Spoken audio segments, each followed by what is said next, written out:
আমার বিয়ের বেশ কিছুদিন কেটেছিল। আমার স্বামী ডাক্তার ছিল। রাতে তার নাইট ডিউটি থাকত। আমার শ্বশুরবাড়িতে আমার স্বামী আর একটা অল্প বয়সী দেওর আর একজন ননদ থাকত। আমার দেওর রোজ একটা করে নতুন সিনেমা নিয়ে আসত, যেটা আমার ননদ আর দেওর একা বসে দেখত। একদিন আমি দেখার জন্য জিদ করলাম। তখন দেওর বলল, এটা তোমার দেখার মতো সিনেমা নয়। আমি তো অবাক হয়ে গেলাম, কেননা তারা দরজা ভেতর থেকে বন্ধ করে সিনেমা দেখত। আমি রাতে এমনিতেও বোর হয়ে যেতাম, কেননা আমার স্বামী সকালবেলা আসত, আর তখন তো আমি ঘরে একাই থাকতাম।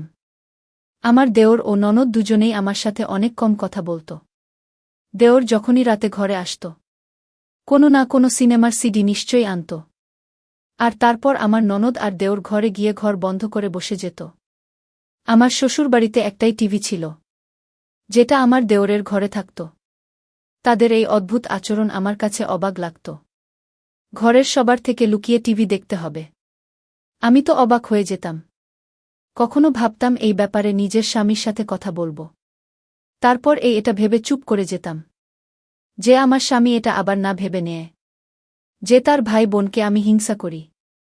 আর এমনিতেও আজকাল তো বেচারা বৌদিদের এমনিতেই বদনাম হয়।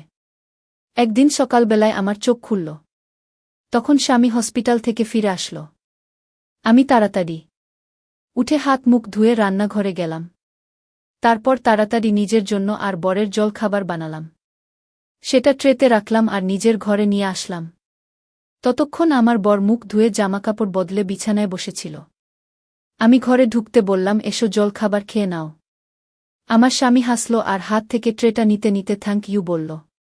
আমিও হেসে দিলাম। আমার স্বামী জিজ্ঞাসা করল, তোমার হাতে কিসের আঘাত? আমি নিজেও অবাক হয়ে গেলাম আর বললাম, ও কিছু না। কাল রান্নাঘর খাবার বানাতে গিয়ে হাত একটু জ্বলে গিয়েছিল। তারপর এটা ভুলে গিয়ে রাতে যখন খাবারের বাসন ধুচ্ছিলাম, তখন হাতে জল পড়ে ছাল উঠে গেছে। আমার স্বামী বলল, মন দিয়ে কাজ করো। আমি হেসে মজার ছলে বললাম, যা আপনার হুকুম স্যার। আমার স্বামী বলল, ছোট বোনকে বলে দিও যাতে তোমার সাথে এই ঘরের কাজে এসে সাহায্য করে। আমি কিছু ভাবতে ভাবতে চুপ করে গেলাম। যখন কোনো কথার উত্তর আমি দিলাম না, তখন আমার স্বামী আমায় জিজ্ঞাসা করল, কি হয়েছে? আমি বললাম, তোমার বোন তো সারাদিন ঘরে বসে থাকে, আর রাত হলেই তোমার ভাই চলে আসে, তারপর তো তারা দুজনে ঘরের ভিতরে বসে টিভি দেখে। সে তো আমার সাথে কথাও বলে না।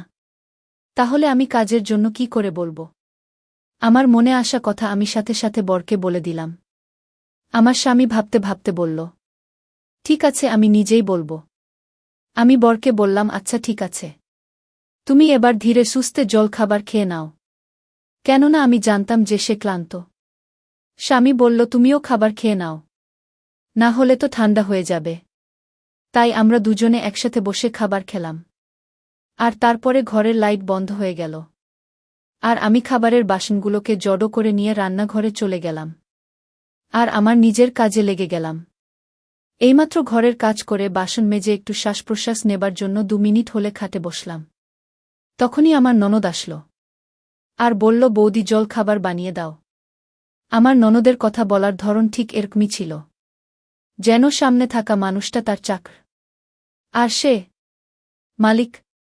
প্রথম থেকেই তার ব্যবহার আমার অদ্ভুত লাগল, কিন্তু আমি ঘরের পরিবেশ নষ্ট করতে চাইতাম না, তাই চুপ থাকতাম। আমি চুপচাপ রান্নাঘরে চলে এলাম আর জল খাবার বানিয়ে আমার ননদের সামনে রেখে দিলাম। ততক্ষণে আমার দেওর উঠে পড়েছিল। তারপর আমি তার জন্য জল খাবার বানালাম আর নিজের কাজ করতে লাগলাম। আমি আমার দেওরের সামনে খুব কম যেতাম, কেননা তার নজর আমার ভীষণ অদ্ভুত লাগত।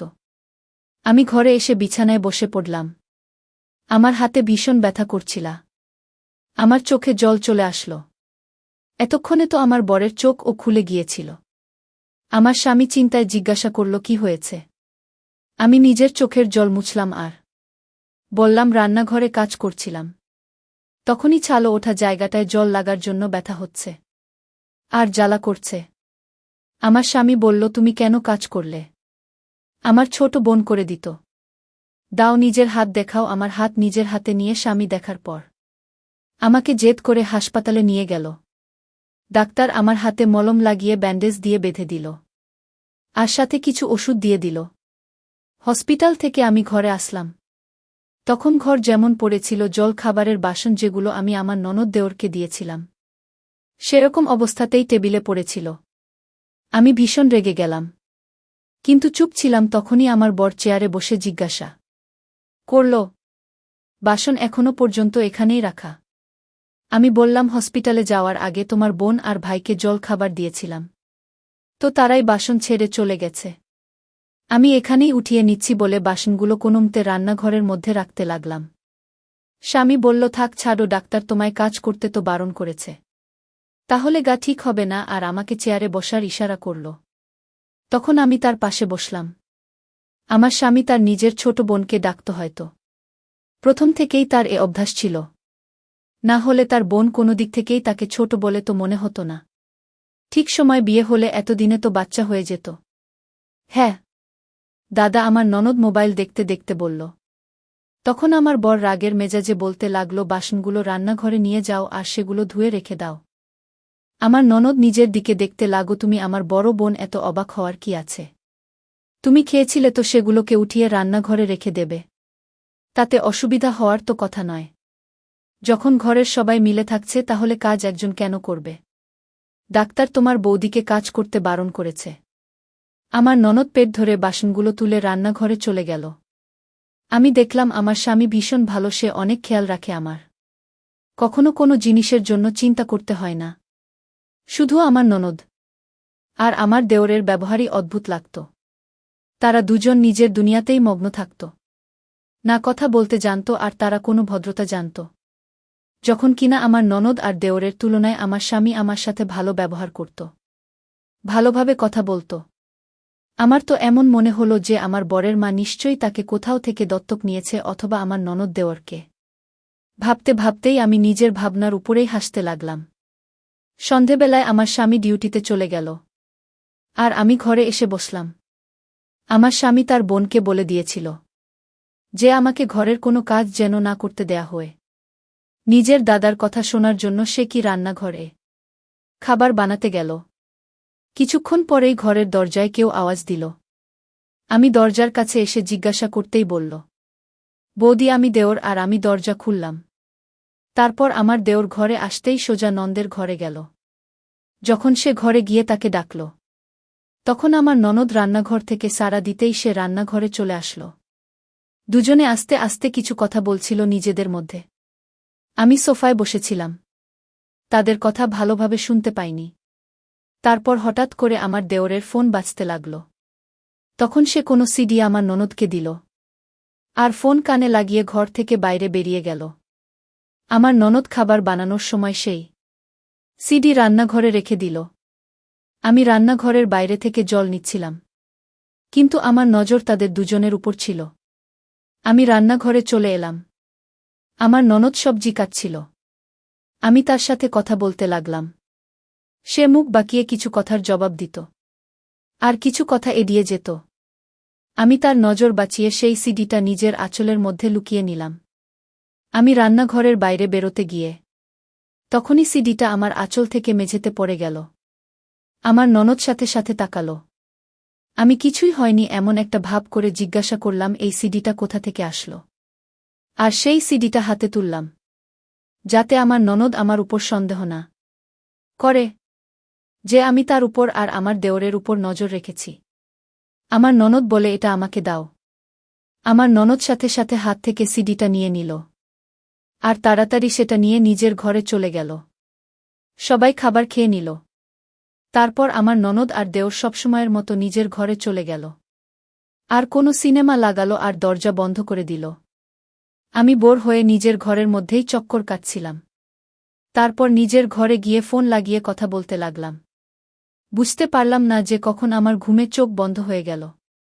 পরের দিন সকালবেলা উঠে আমি সময় মতো নিজের কাজে ব্যস্ত হলাম। তারপর কাজ পুরো করে নিজের ঘরে আসলাম। তখন আমার স্বামী বলল, যতক্ষণ হাত ঠিক না হয় আমি যেন নিজের বাবার বাড়ি চলে যাই, যাতে আমি একটু রেস্ট পাই আর আমার হাত তাড়াতাড়ি ঠিক হয়ে যায়।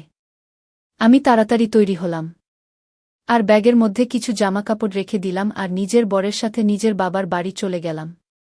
আমি সকালে যখন উঠি তখন আমার বরের ফোন আসলো। কিছুক্ষণ তার সাথে কথা বললাম, সে ক্লান্ত ছিল।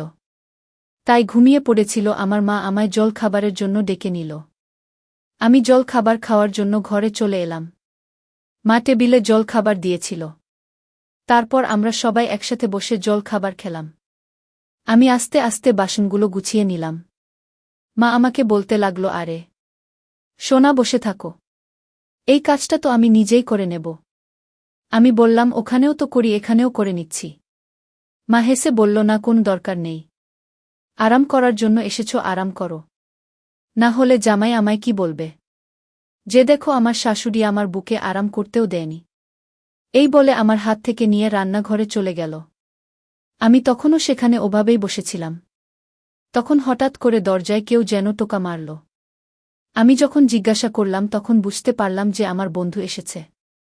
যে আমাদের গ্রামেই থাকত, সে আমার আসার খবর পেয়েছিল, তাই সে আমার সাথে দেখা করতে এসেছে। আমার বন্ধু আমাকে জড়িয়ে ধরে জিজ্ঞাসা করল, কেমন আছো? আমি বললাম, একদম ঠিক আছি। সে হাসতে হাসতে বলল, আমিও আছি। আমি তাকে ঘরে বসতে বললে তখন সে বসল, তুমিও বসো। তারপর আমিও তার সাথে বসলাম। আমার বন্ধু মুখ ভেঙিয়ে বলল, তুমি তো ভুলেই গেছ। আমি বললাম, সেরকম কিছু না।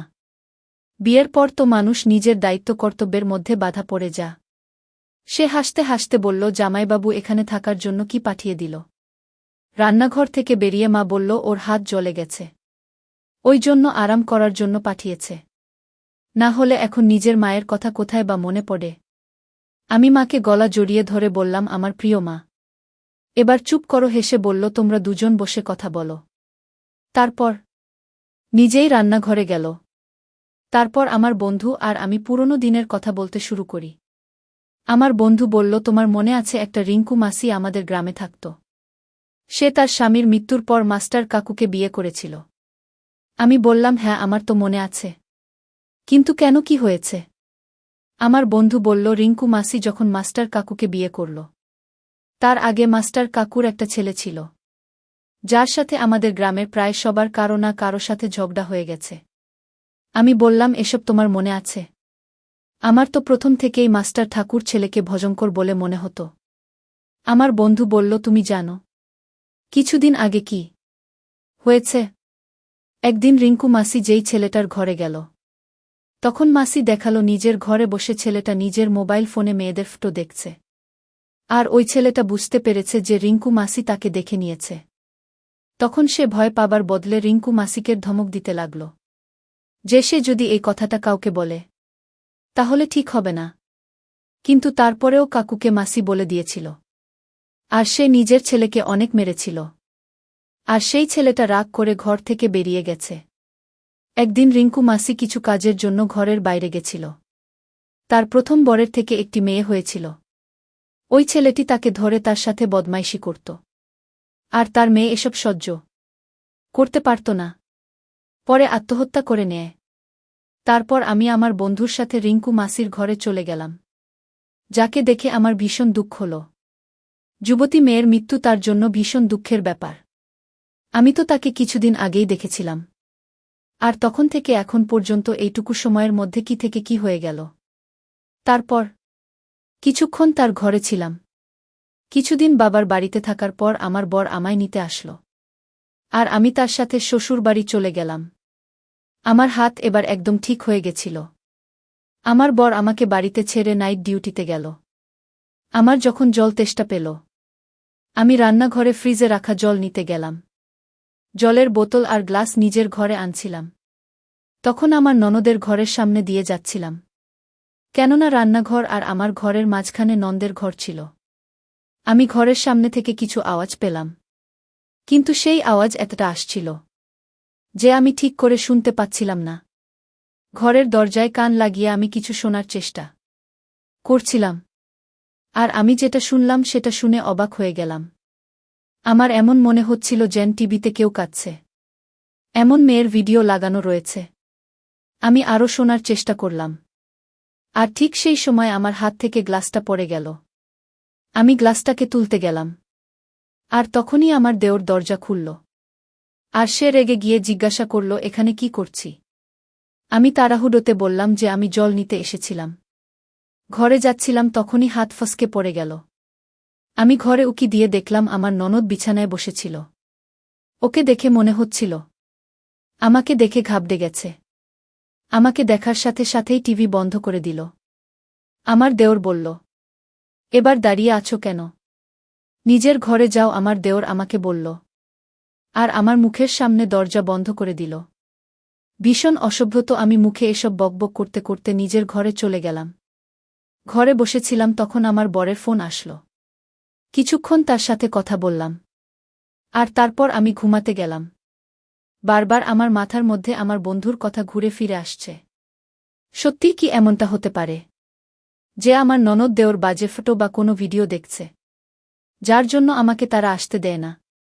এটা কি সবার থেকে লুকিয়ে দেখা হয়? কিন্তু এটা তো অনেক বড় পাপ, তাই না? কিন্তু কি ব্যাপারটা এরকম নাকি? এটা আমার সন্দেহ নাকি? এমন কোনো ব্যাপার নয়। এদের দুজনের হয়তো অভ্যাস সবার থেকে আলাদা থাকায়। সেজন্যই ওরা দুজন আমার সাথে বেশি মেলামেশা করে না। আর সেজন্যই হয়তো তারা আমাকে নিজেদের সাথে সিনেমা দেখায় না। কিন্তু এবার আমার মনের মধ্যে অনেক প্রশ্ন ছিল। আর আমি বুঝতে পারছিলাম না যে কি করব। এসব কথা ভাবতে ভাবতে আমার মাথা যন্ত্রণা করতে লাগল। আমি ঘুমের ওষুধ খেলাম আর ঘুমিয়ে পড়লাম। সকালবেলা যখন সময় মতো উঠলাম, আমার বর নাইট ডিউটি থেকে এসে শুয়ে পড়ে। ডিউটি থেকে আসার পর তার তো চোখই খুলছিল না। আমি বরের গায়ে চাদর দিয়ে দিলাম আর নিজে স্নান করতে গেলাম। স্নান করে তৈরি হলাম আর তারপর জল খাবার তৈরির জন্য রান্নাঘরে আসলাম। জল খাবার তৈরি করার পর আমার বর উঠে পড়ল। তারপর আমাদের দুজনের জন্য আমি একসাথে খাবার বানালাম। খাবারটা ট্রেতে করে রেখে ঘরে নিয়ে আসলাম। আমি আর আমার স্বামী একসাথে বসে জল খাবার খাচ্ছিলাম। কিন্তু এখনো পর্যন্ত ওই ঘটনাগুলোর মধ্যেই আমি যেন আটকেছিলাম। আমার স্বামী জিজ্ঞাসা করল, কি ভাবছ? আমি ভাবলাম তাকে সবটা বলে দেই। কিন্তু যদি এগুলো আমার শুধুমাত্র সন্দেহ হয়, তখন স্বামী কি ভাববে? আমি তার ভাই আর বোনের ব্যাপারে কত বাজে কিছু ভাবনা চিন্তা করি। প্রথমে আমাকে জানতে হবে। আমি মনে মনে এটাই ভাবলাম আর তাকে বললাম না। পরের দিন রাতে তাদের ঘরে আসার আগে আমি তাদের ঘরে লুকিয়ে গিয়েছিলাম, কেননা এবার পুরো সত্যিটা আমি জানতে চাই। কিছুক্ষণ পরে আমার দেওর ও ননদ ঘরের মধ্যে ঢুকল। আর সবসময়ের মতো তারা ঘরের দরজা ভেতর থেকে বন্ধ করল। আমি চুপচাপ বসেছিলাম। আমার দেওর পকেট থেকে একটা সিডি বার করল আর লাগিয়ে দিল। সিনেমা শুরু হওয়ার জন্য আমি অপেক্ষা করতে লাগলাম আর ভাবতে লাগলাম, এগুলো কি সত্যি নাকি আমার মনের ভুল, নাকি আজ সব সত্যিটা জানা যাবে? কিন্তু যেই তারা সিনেমাটা লাগালো, আমি সেটা দেখে নিজের চিন্তার জন্য লজ্জায় পড়ে গেলাম। সেটা তো সিনেমা ছিল না, বরং কোনো একটা জায়গার রেকর্ডিং ছিল। এটা দেখে যেটা বুঝলাম, সেটা কোনো ছোট একটা ঘর, যার মধ্যে একটা দরজা ছিল, জানালা ছিল। সেখানে অনেকগুলো বাচ্চা ছিল। তাদের বয়স ছিল 6 থেকে 16 বছর। তার মধ্যে ছেলে মেয়ে উভয়ই ছিল। আর তারা একটা ঘরের মধ্যে পড়েছে। তাদের দেখে বোঝাই যাচ্ছিল না যে তাদেরকে ধরে সেখানে এনে রাখা হয়েছে। তাদের মধ্যে একটা মেয়ে খুব বেশি চিৎকার করছিল। সে বলছিল আমার মা অসুস্থ, সেজন্য অপেক্ষা করছে। মেয়েটার বয়স ছিল মোটামুটি 16 বছর। আর তার আওয়াজ আমি চিনতে পেরেছিলাম। যেদিন আমি ঘরের বাইরে আওয়াজ শুনি, সেই আওয়াজটা এই মেয়েটার ছিল। আমি তো এসব দেখে অবাক হয়ে রয়ে গেলাম। আমার দেওয়া আর ননদ এত জঘন্য, তারা নোংরা কাজ করতে পারে? তারা লোকেদের বাচ্চা ধরে বন্দি করে রাখছে। আমার নন্দের কাছে কারোর ফোন আসল। সে তার সাথে কথা বলতে লাগল। বোধহয় বাচ্চাদেরকে অন্য জায়গায় পাঠানোর কথা বলছিল। আমার দেওর বলল, কাল সব বাচ্চাদেরকে দুবাই যে পাঠিয়ে দেওয়া হবে, যাতে অন্যান্য বাচ্চাদেরকে রাখার জায়গা থাকে। তারপর কিছুক্ষণ পর ওরা দুজন শুয়ে পড়ল। আমি কোনো আওয়াজ না করে সে ঘর থেকে বেরিয়ে এলাম আর নিজের ঘরে চলে এলাম। এসব দেখে তো আমার মাথা ঘুরে গেল। কিছু বুঝতে পারছিলাম না যে আমি কি করব। আর বাচ্চাগুলোকে বাঁচাতে চাইছিলাম। আমি পুরো রাত ঘরের মধ্যে হাঁটাহাঁটি করছিলাম। যখন সকাল হলো, কিছুক্ষণ পর আমার বর ঘরে আসল। আর আমার বর জিজ্ঞাসা করল, কি হয়েছে? এত চিন্তায় আছো কেন? আমি ভয় পেতে পতে এই সমস্ত কথা তাকে বলে দিলাম। প্রথমে তো আমার বরের এইসব কথা মিথ্যা মনে হল। সে আমাকে বিশ্বাসই করছিল না। কিন্তু আমি তার সাথে মিলে একটা উপায় তৈরি করলাম। আর তাকেও রাতে সেই ঘরে নিয়ে গিয়ে লুকিয়ে দিলাম। সেখানকার সমস্ত কথা রেকর্ড করলাম। আমার স্বামী তো সেই সময় ওদের সামনে যেতে চাইছিল। কিন্তু আমি তাকে এরকম কিছুই করতে দিলাম না। ঘরের বাইরে আসতেই আমার স্বামী তার ভাই বোনকে সাহায্য করার পরিবর্তে মানবিকতার সাথে ব্যাপারটা ভাবল এবং সিদ্ধান্ত নেই তাদের কার্যকলাপ পুলিশকে বলে দিল। ওদের দুজনকে গ্রেফতার করা হল। আর সমস্ত বাচ্চাদেরকে ভালোভাবে তাদের নিজেদের ঘরে পৌঁছে দেওয়া হল। এবার আমি নিজের জীবনে অনেক খুশি ছিলাম। আমার বর আমাকে অনেক ভালোবাসে। সে ভীষণ ভালো একজন মানুষ। আসলে সে সত্যি সঙ্গ দিয়েছিল, যার জন্য আমার দেওর আর ননদ নিজেদের কৃতকর্মের ফল ভোগ করছিল। ও জেনে গেছিল মানুষ যদি চালাকি করে বা ভুল কাজ করে না কেন, সে একদিন সবার সামনে চলে আসে। এরা দুজন না জানি কত মানুষের অভিশাপ কুড়িয়েছে, যার জন্য আজকে এদের এই অবস্থা। গল্পটি যদি আপনাদের ভালো লেগে থাকে তাহলে লাইক, কমেন্ট, শেয়ার ও সাবস্ক্রাইব করে পাশেই থাকবেন। ধন্যবাদ সবাইকে গল্পটা শোনার জন্য।